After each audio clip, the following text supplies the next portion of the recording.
ओम शांति। दो युगों से जिस भगवान को भक्त आत्माएं पुकार रही थी, उन्हीं भक्त आत्माओं को आज परमात्मा गरीब निवास बेहद का बाप संगम पर आकर मिलते हैं और हम आत्माओं को विश्व का मालिक बनाने की शिक्षा देते हैं।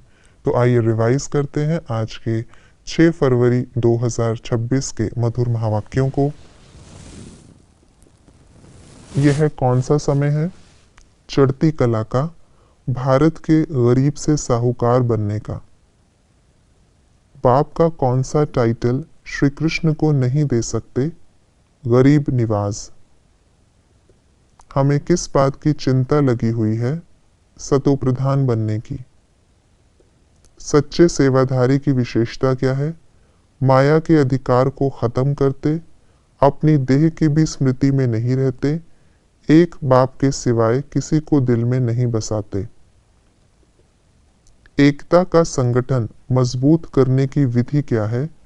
हर एक की विशेषता को देखना, हर एक की विशेषता को ग्रहण करना, कमजोरियों को मिटाने का प्रयत्न करना। बाबा ने आज भारत के विषय में क्या बताया? अविनाशी खंड है, बाबा को यहीं आना पड़ता है। बाबा इसको साहूकार स्वर्ग बनाते हैं। बाप जब आते हैं तो सबसे गरीब भारत है।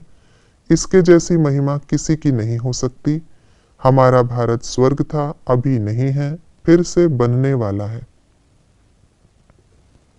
भारत जब साहूकार था तो और क्या था?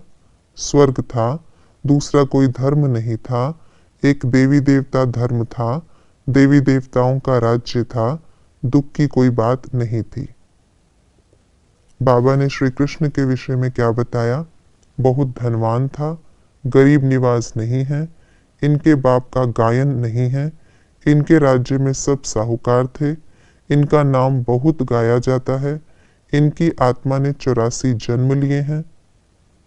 शिव बाबा इनके तन में नहीं आते, यही पहले नंबर में थे, अब अंत में है। इनके बहुत जन्मों के अंत का यह अंतिम जन्म है। जब यह अपना राज्य ले लेते हैं तब इनका संवत शुरू होता है। जब पतित बिल्कुल खत्म हो जाते हैं तब यह गद्दी पर बैठते हैं।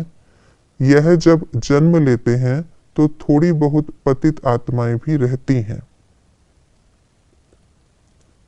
आज की मुरली के अनुसार कॉन्ट्रास्ट की बातें इस प्रकार हैं। आत्मा गुप्त है, शरीर प्रत्यक्ष है।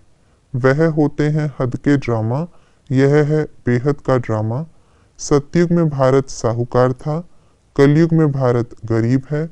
सतयुग में हम सतोप्रधान थे, कलयुग में हम तमोप्रधान हैं। और धर्मों की हिस्ट्री छोटी है, हमारी हिस्ट्री 5000 वर्ष की है। कलयुग में है पतित राजाओं का दरबार, सतयुग में है पावन राजाओं की दरबार। पावन से पतित बनने में 5000 वर्ष लगते, बाबा फट से पतित से पावन बना देते। हमें किन बातों की धारणा करनी है? सब चिंताएं छोड़ देना, बाप के साथ कंबाइंड रहना, एक सतोप्रधान बनने की चिंता रखना, बाप से सतयुगी बादशाही का वर्षा लेना, अपनी नई दुनिया को याद कर सदा खुशी में रहना, ड्रामा के आदि मध्य अंत का ज्ञान बुद्धि में रखना, भारत को साहूकार बनाने में बाप का पूरा पूरा मददगार बनना।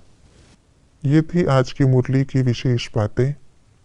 हमें सतयुग की बादशाही का वर्षा लेना है तो संगम पर सब चिंताओं को छोड़ बेफिक्र बादशाह बनना है और केवल एक सतोप्रधान बनने की चिंता रखनी है। ओम शांति।